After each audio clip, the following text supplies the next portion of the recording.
आइए हम स्टार्ट करते हैं। आज का हमारा क्वेश्चन है जो नीट 2017 में आया था। इसमें क्या नहीं है, अभी नहीं है, तो क्वेश्चन ही नहीं पूरा लिखे हैं भैया।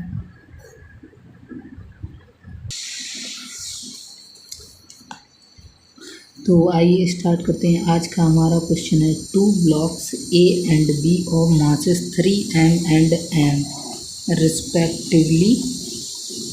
respectively are connected by a massless and inextensible string. The whole system is suspended by a massless spring. इस तरह से दिखाया गया। इसमें क्वेश्चन में ये कह रहा है कि जो एक सिस्टम है, जो 3m और m है, ये मास इस प्रकार से लटके हुए हैं। तो ये कह रहा है कि मैग्नीट्यूड ऑफ एक्सेलरेशन होता है, मैग्नीट्यूड ऑफ एक्सेलरेशन होता है ये ए और बी का immediately just after the string is cut. ये कह रहे हैं कि जो स्ट्रिंग है अपनी तुरंत काट दी गई, पहले यहाँ से काटी गई और यहाँ से काटी जाती है, तो इनके हमें वो बताने हैं कि एक्सेलरेशन कितने होंगे। तो फर्स्ट ऑफ ऑल हमें ये देखना चाहिए कि अगर हमारी स्ट्रिंग क्या है, कि अगर अपनी स्ट्रिंग अगर यहाँ से काटी जाती है, स्ट्रिंग यहाँ से काटी जाती है, तो ये वाला ब्लॉक नीचे गिरेगा।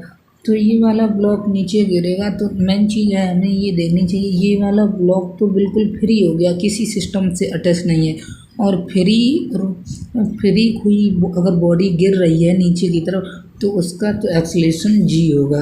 ये a था, ये b था। अगर स्ट्रिंग को यहाँ से काट दिया है, स्ट्रिंग को यहाँ से काट दिया जाता है, तो क्या है कि ये तो तुरंत नीचे गिरेगा, m मास से नीचे गिरेगा, इसका किसी सिस्टम से अटैचमेंट नहीं होगा, तो क्या होगा, इसका एक्सेलरेशन तो g होगा। लेकिन जैसे ही इसको अगर काटा जाएगा, यहाँ पर एक स्प्रिंग लगा हुआ है, तो ये क्या है ना, जो 3m मास है ये ऊपर की तरफ एक्सेलरेट होगा। तो हमें बताना है किस मतलब कि एक्सेलरेशन से एक्सेलरेट होगा। m का तो हमने एक्सेलरेशन बता दिया कि इसका तो g होगा, काटने पर फ्री बॉडी के रूप में नीचे गिरेगा। लेकिन 3m क्या है, ये ऊपर की तरफ एक्सेलरेट होगा, तो क्या इसका क्या एक्सेलरेशन होगा। तो एक्सेलरेशन का नॉर्मली हम फार्मूला क्या जानते हैं, फोर्स का क्या फार्मूला होता है, फोर्स बराबर मास इनटू एक्सेलरेशन, यानी F इक्वल्स m इंटू ए। तो अगर हमें एक्सेलरेशन निकालना है तो नेट फोर्स यानी फोर्स अपॉन मास। क्योंकि अगर हमने इसको तुरंत काट दिया तो क्या होगा कि अगर तुरंत काट दिया तो क्या होगा हमारा, अगर पहले देखा जाए तो ऊपर की तरफ यहाँ इस पॉइंट पे बात की जाए, क्योंकि यहाँ से ये ऊपर की तरफ एक्सेलरेट होगा, तो इस पॉइंट पे देखें, इस पॉइंट पे शुरुआत में कितना फोर्स लग रहा था। अगर नॉर्मल इक्विलिब्रियम कंडीशन में है तो इस यहाँ पे नीचे की तरफ कितना फोर्स लग रहा है, नीचे की तरफ कितने मास लगे हैं, 3m और m लगे हैं, तो 3m m 4m, यानी नीचे की तरफ हमारा फोर्स लग रहा था 4mg। लेकिन अब स्ट्रिंग काट दी, ये वाली स्ट्रिंग काट दी, तो m तो हट गया,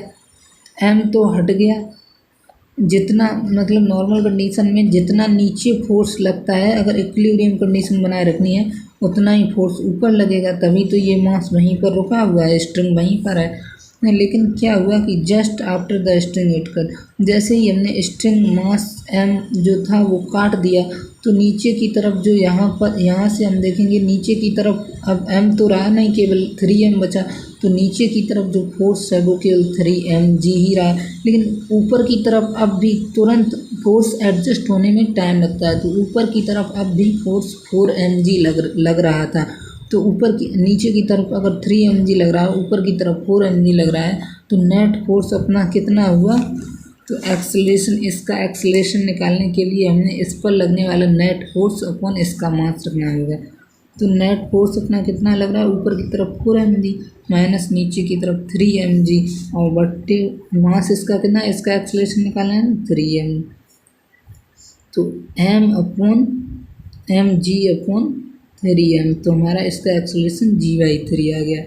तो ए का हमारा एक्सेलरेशन आया g/3 और बी तो हमने ऐसे ही काट दिया था, तो बी तो किसी सिस्टम से अटैच नहीं था, तो इसका एक्सेलरेशन था अपना g। तो हमारा g/3 g आंसर आ गया ए। तो नॉर्मल कंडीशन में क्या करना है, ऐसे सवाल को करते समय हमें ये देखना है कि पहले फोर्स कितना लग रहा था, बाद में फोर्स कितना लग रहा है।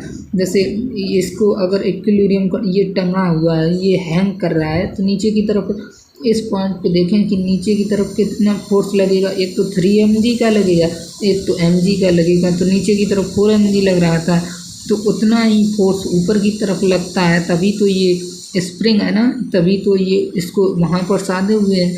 लेकिन जैसे ये मास नीचे की तरफ काट दिया, तो नीचे की तरफ 3mg फोर्स लगा, लेकिन ऊपर की तरफ अगर जस्ट बात की जाए, तुरंत की बात की जाए, तो ऊपर की तरफ फोर्स 4mg लग रहा है, क्योंकि इसको एडजस्ट होने में टाइम लगेगा। तो ऊपर की तरफ नेट फोर्स कितना लगा जाके mg, mg/, मास करेंगे, मास रखेंगे। अगर हम इसका एक्सेलरेशन निकाल रहे तो इसका मास रखेंगे, हमारा g/3 आ गया।